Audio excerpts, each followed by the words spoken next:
Hello, beautiful people. Did you guys see my interview with Jay Cameron?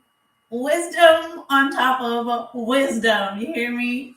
Someone's logged in. Who are you? Announce yourself as I get my life together. It literally just premiered. It was so good. It was so good. If you're a writer, especially if you're a beginner, it will look kind of rough. It's okay. If you're a writer, especially a beginner in this game, that was, hey, Benny Walk Tours. How you doing, brother? Consistent commenter. It helps me stay consistent and encouraged. So thank you for being here. And how do you think? Thank you. What do you think about the interview with Jay? Because by your name, it looks like you do tours too. Now, do you do tours in Africa or are you in the States? Benny, our friend Benny. I'm just elated. I'm doing good. As you can see, I have my after premiere glow because it was just, I watched, even though I edited I didn't have to do a lot of editing, but even though I edited the video with Jay, I sat there and watched it again, and I was just listening as if it was my first time because it's so good, such valuable information. Like, you're in Dubai? Hey, I've never been. I wish. So, do you do your tours in Dubai as well? That's awesome. Yeah. So, what was I saying? It was just, I'm hyped, guys. I'm hyped. I'm trying to calm down because I was just, it's just good. It was class. That interview was good. Yeah, I'm glad you liked it. So your tours are in Dubai as well, Benny? Or you just stay in Dubai? This web series, I have an announcement for you guys. Now that I remember. Smoothie, morning smoothie. In honor of, yes, I do my tours in Dubai, but soon I will start heading around the globe. Nice. Yeah, my mom and my auntie, they're in Dubai. Was it 2 years ago? Yeah, 2 years ago they went to Dubai. Their videos and everything, pictures, I was like, wow, they're really living. So eventually I'm going to be there. I don't know when, but Dubai is definitely on the list. And how's touring in Dubai? Because I know because of COVID and everything, touring and anything with people, it just has been drastically impacted. So I'm here. I stay here and take my viewers around Dubai. Nice. A, your next step around the world. I will come to Dubai. Yes, I just don't know when. But Dubai is on the list. So I have something. So if you're watching any of my lives, there's always a special announcement. And the special announcement I have for today, Artlist.io. So when you watch my videos and you hear music in the background, it's open now. Things are normal. Okay, good to hear. Yes. Things are normal means normal money. So increase for you, Benny. Increase. I don't know what currency you guys use, but increase in every dollar, pound. I don't know the currency, but increase to you in that. Yes, so Artlist.io, I'm assuming it's in celebration of Women's History Month. They are giving away to female writers grants. And as you guys know, I am going to start writing. You're welcome, Benny. I'm going to start writing my web series. And I said, so I'm going to apply for this grant. I want to show you the email. If I get this grant, if I win, I get, I think, $1,000 and $13,000 worth of equipment and one of the leading female directors. You guys, I'm going to apply for this. And if I win this, mark this day. Mark it. Because today is the day I declared that I'm going to win the grant. And that's going to go towards my web series. Can you imagine already having money and equipment? Blessings on blessings. Okay. I want to show you guys this thing. No. Okay. Women creators, this is your moment. Yes. Apply to the Artist Women Creator Fund on the chance for the chance to win $15,000 in grants and gear and mentorship from the hottest names in the industry. What a coincidence, right? So I'm going to apply for this. I'm telling you, Women's History Month, things are like really popping off. So I'm happy about that. And today, we're going to give homage to jazz singers from 1940 through 1950s. And if you guys are like jazz, then you know about Ella Fitzgerald. Fitzgerald. I was reading her story. There's a lot of things I didn't know. She was revolutionary. Um, so we're definitely going to talk about her. And I might even sing for you guys. Me. No. Maybe. You never know. Uh, yeah. So this is what we're gonna do today. We're gonna talk about her. Talk about how awesome women are because it's Women's History Month in the States. So if you're coming to me, if you're watching this outside the States and you don't know what I'm talking about, it's okay because it's something that we do here in the States and we're celebrating women for the month of March. Okay, let's get to Ella Fitzgerald. Look how gorgeous she is. Look at that. That's her. Revolutionary. Revolutionary. Let's start with her story. There's something else I wanted to share with you guys. The scholarship. My next video. There's an update regarding my Ghana land. That's coming up too. I'm gonna try to edit that and put it all together today.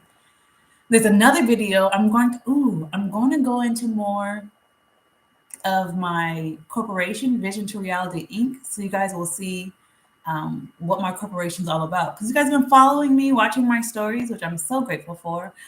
We are at 2,620 watch hours. We're close. The goal is to be at 3,000 watch hours by the end of the week, and by the end of the month, hopefully we can get to 4,000 watch hours. So we're just gonna keep on chugging along. I'm gonna keep on putting out content. All I need us to do is watch it. That's all. Even if all my followers, I mean not followers, subscribers, just watched 1 hour of my playlist, that's what another 1,200 hours just right there. So it's doable. It's really doable. But I will do my part, and I'll keep on cranking out this content. Please watch, share, and all will be well. Oh, okay. Biography dubbed the First Lady of Song. So Ella Fitzgerald, this woman, oh my, her contribution to the music industry, she was the first to do it, basically, on such a high level. She's dubbed the First Lady of Song. Ella Fitzgerald was the most popular female jazz singer in the United States for more than half a century. In her lifetime, she won 13 Grammys and sold over 40 million albums. Now, folks, she was born in like 1923. She did all this by the time she was 21. She was already in these streets killing the game. Like, what? Her voice was flexible, wide ranging, accurate, and ageless. She could sing sultry ballads, sweet jazz, and imitate every instrument in an orchestra. This woman could imitate every instrument in the orchestra with her voice. Come on now. Supernatural. She worked with the jazz greats like Duke Ellington, Count Basie, Nat King Cole, Benny Goodman, Frank Sinatra, and Dizzy Gillespie. Or rather, might say all the jazz greats had the pleasure of working with her. She performed at top venues all over the world and packed them to the hilt. Her audiences were as diverse as her vocal range. They were rich and poor, made up of all races, all religions, and all nationalities. In fact, many of them had just one binding factor in common. They all loved her. The power of music, folks. It's a language. Can you imagine? This is during one of the worst times in American history when it comes to racism. And she was able to bring the rich, the poor, all different nationalities, all together. Do you understand what that means? Oh, this is in the early 1900s. She's doing this. Ooh, chills. But she had humble beginnings. Ella Jane Fitzgerald was born in Newport, Virginia on April 25th. Oh, she was born in 1917. Her father, William, and her mother separated after she was born. To support the family, Joe dug ditches and was a part time chauffeur. Occasionally, Ella took small jobs to contribute money as well. Perhaps naive to the circumstances, Ella worked as a runner for local gamblers, picking up their bets and dropping off money. It's so crazy how you can go from super poverty to like on top of the world. I love stories like this. Alrighty. Their apartment was in a mixed neighborhood where Ella made friends easily. She considered herself more of a tomboy and often joined in the neighborhood games of baseball. Sports aside, she enjoyed dancing and singing with her friends, and some evenings they would take the train into Harlem and watch various acts at the Apollo Theater. Now, if you're Spear Warrior, hey, hello, Spear Warrior. Yes, I am live, and I'm glad you like that. Where are you from, Spear Warrior? Were you able to see my interview with Jay? Man, I'm still on a high from that. So, yes, tell me where you're from, Spear Warrior. A rough patch. In 1932, Tempe died from serious injuries. That's her mother. And she received yeah, from a car accident. Ella took the loss very hard. After staying with Joe for a short time, Tempe's sister Virginia took Ella home. Shortly after, Joe suffered a heart attack and died, and her sister Frances joined them. Can you imagine? First of all, your biological dad leaves. Oh, you're in Cali. So am I. Your biological dad leaves the family. Then your mom, finds another lover. Your mom passes away because of injuries from a car accident. And then your stepfather has a heart attack. My goodness. Unable to adjust to the new circumstances, Ella became increasingly unhappy and entered into a difficult period in her life. Her grades dropped dramatically and she frequently skipped school. After getting into trouble with the police, she was taken into custody and sent to a reform school. Um, Living there was even more unbearable as she suffered beatings at the hands of her caretakers. Folks, this is a lot. This is a lot. Didn't see the live with Cameron. We'll watch the replay. Yes, it was great. So it's there. It will be there when I get off of here. So please watch, watch, watch. The goal is 4,000 hours. We're at 2,644. Eventually, so yeah, she's going through a lot. Eventually, Ella escaped from the reformatory. The 15-year-old herself broke and alone during the Great Depression and strove to endure. Can you imagine? You went through all this. Your parents are gone. You're in uh, um, what's it called? One of those homes for the orphans, and then they start beating on you, and it's during the Great Depression. When I tell you we are blessed and we have nothing to complain about, we literally have nothing to complain about. I can't imagine. No, I can't imagine. My goodness. All right, what's she going to do, right? If you're 15 years old in the streets and have no one. Hey, Anthony, thanks for joining. Yes, you guys, that is my brother. Uh, Subscribe to his channel. Alrighty. In 1934, Ella's name was pulled in a weekly drawing at the Apollo, and she won the opportunity to compete in the amateur night. For you guys that are not familiar, just found your videos yesterday. Been watching videos about beachfront property purchase in Ghana. Yes. So did you Google? Not Google. Did you just put beachfront in the YouTube line and it popped up and my video popped up? Because honestly, YouTube, whenever someone types my name, I pop up automatically, and I'm so grateful for that.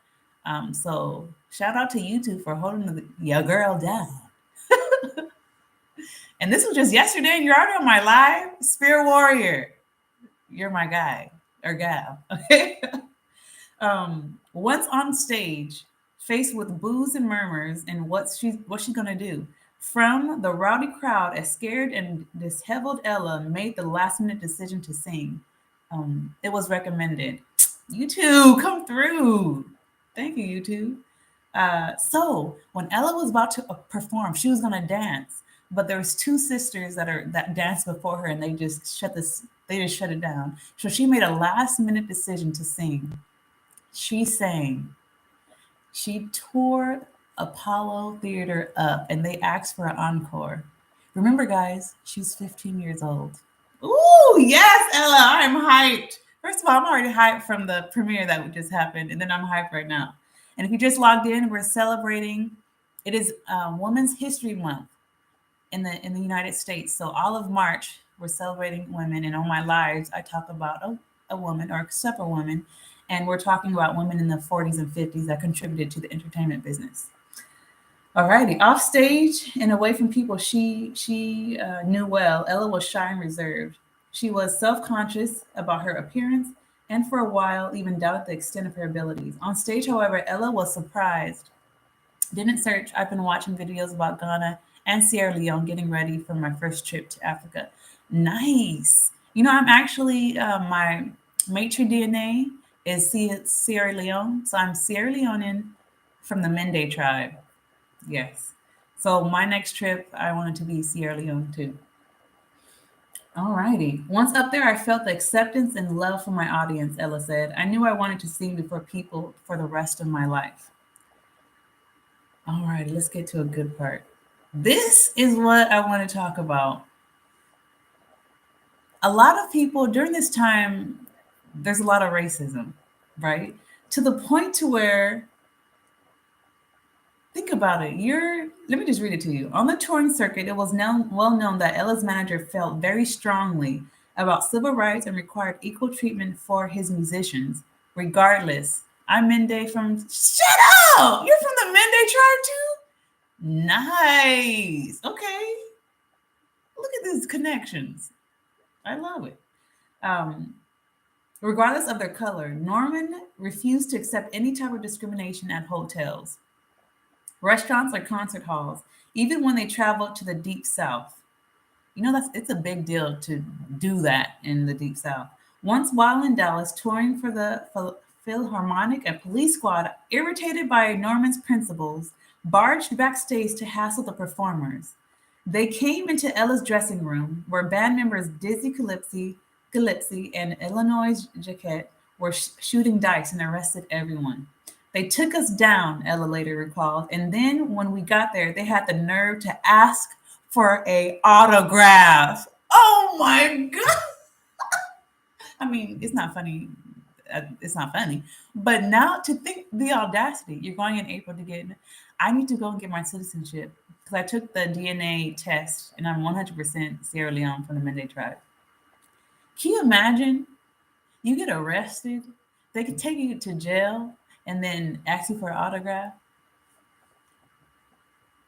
The audacity. The audacity. Ooh, okay. Norman wasn't the only one willing to stand up for Ella. She received support from numerous celebrity fans, including a zealous Marilyn Monroe. Okay, this is a story that I want you to hear: the power of women coming together.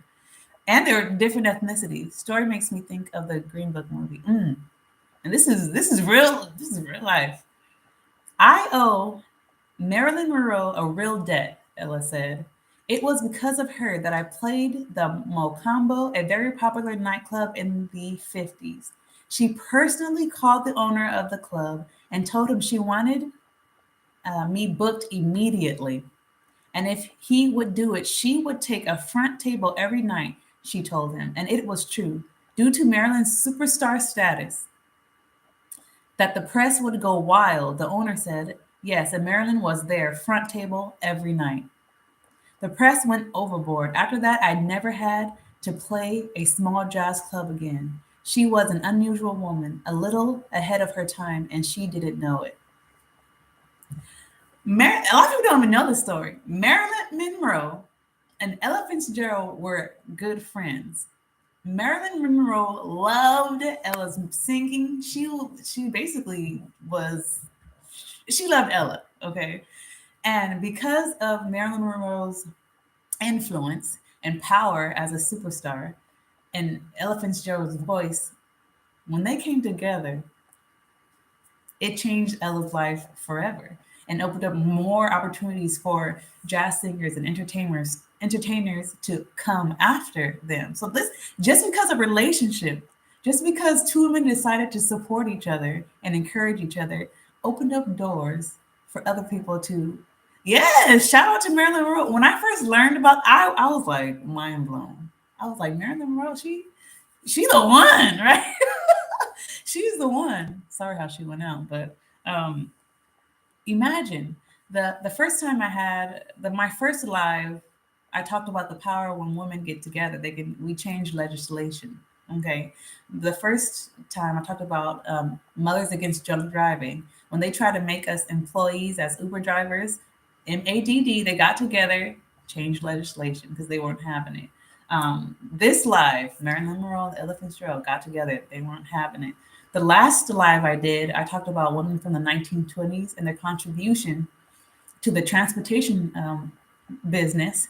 It was Justice, I forgot her other name, Justice Leak, and another woman. They got together and they were not playing. They became one of the first female engineers for trains, for locomotives, right?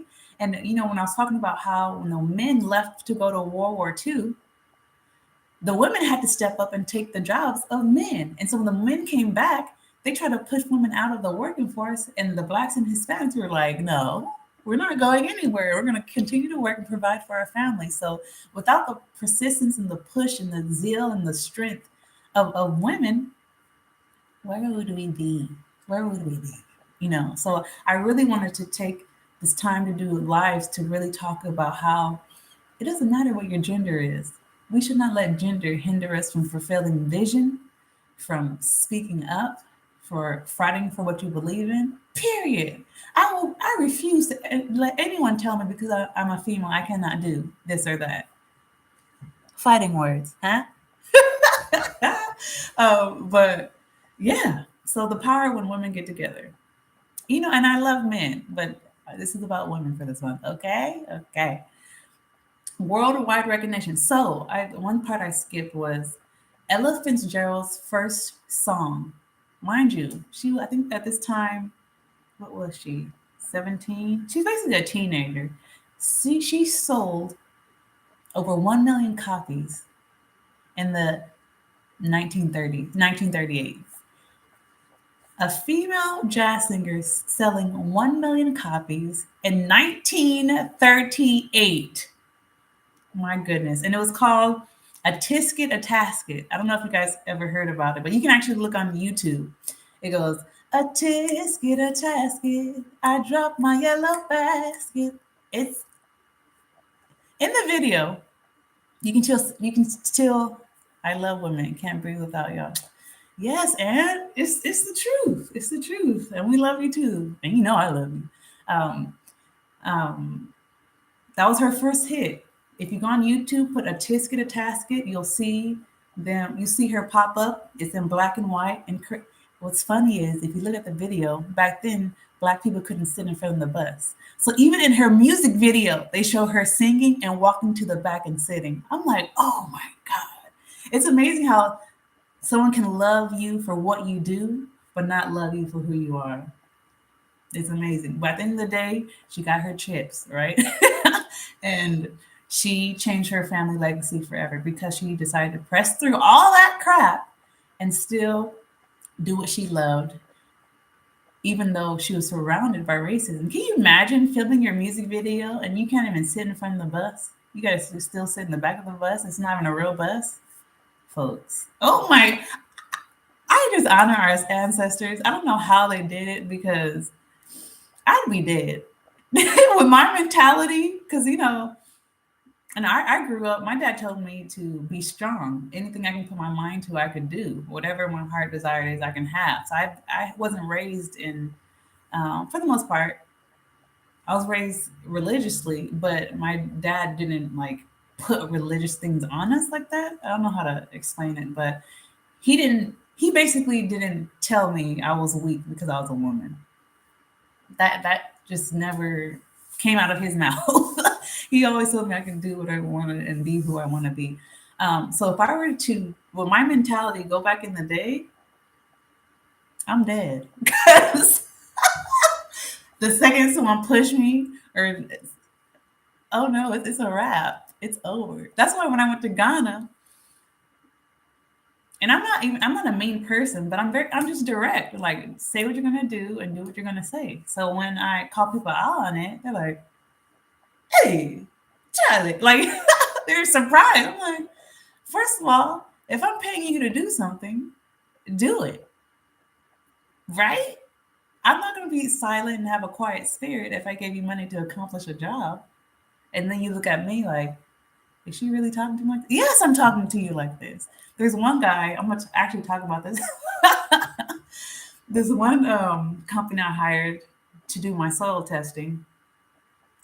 Guys, oh, I can't wait for this video to come out. It's a mess. He wasn't listening. He wasn't doing what I was saying. So the guy had to go and test the soil of my acre in Ghana. And we were late, bad traffic. The videographers were late throughout the whole schedule. And I told him, just go ahead and get started on the work. Yeah, I will not give up on the series for sure. It's coming. And I said, just go ahead and do the work. We'll just be there late. He's like, oh no, we'll wait for you. We'll wait for you. Because you don't know where the land is. Sir, I've been to the land. What do you mean I don't know? The acre you don't have paper? Yes, that's the acres that's the land I don't have papers for. And I'm like, first of all, who told you I haven't been to the land? Red flag number one. And so we start driving, and I told him several times, go to the land, go to the land, go to the land. He's like, no, give the phone to someone else because maybe you don't understand me. So they talk to the videographer because they know the same language. And I'm sitting there like, oh, it's about to go down right now. It's a wrap. I was like, give me back the phone. I said, this is the last time I'm going to say this. Go to the site now. He's like, oh, okay. If I was a man, or if I was a white man, do you think he would have said all that to me? Do you think he would have busted me the first time I said go, period. But because he thinks I'm just ignorant and don't know I had to become a bee. I had to become that man for him to do what I said. I don't want to be that person, but I have to become that person. And I didn't have to tell him anything after that. He just did what he was supposed to do. Oh, we have less than 2 minutes left, guys. I've been talking a lot. So have you guys. I love it. It helps. After that, I never had an issue. So now I know that I have to be that person to get things done. And I will be that person to what? Get things done. Hey, it is what it is. I just have to be I have to be masculine, right? I just have to be masculine to get things done, which is okay with me because I can do that. So if you got to tap into your masculine side, do it. If you got to tap into your feminine side, because there's times where I know I had to be soft to get what I wanted. Because there's times where I was too hard. I'm like, why isn't they not doing what I'm saying? But there's times when I knew I had to be more nurturing, and then I got what I want. So if you have the power to maneuver, you'll get it. Yes. So guys, I have literally balance. I have 20. I literally have like 45 seconds left because I have an appointment to get my eyelashes done. And yes, so I'm literally only going to be here until exactly 30 minutes. But I'm so grateful for your participation today. You guys have blessed me so. 4,000 watch hours is the goal. Thank you guys so much for watching my playlist. We're at 2,644 watch hours by March 31st. TMI? Too much information? I don't know what that means. Okay, 15 seconds left. Thank you guys so much. I want to know what TMI means, and there's only 9 seconds. Hurry up, type something, and let me know what you're talking about. 5, 4, 3, 2. See you guys on Thursday. Bye. Thanks for hanging.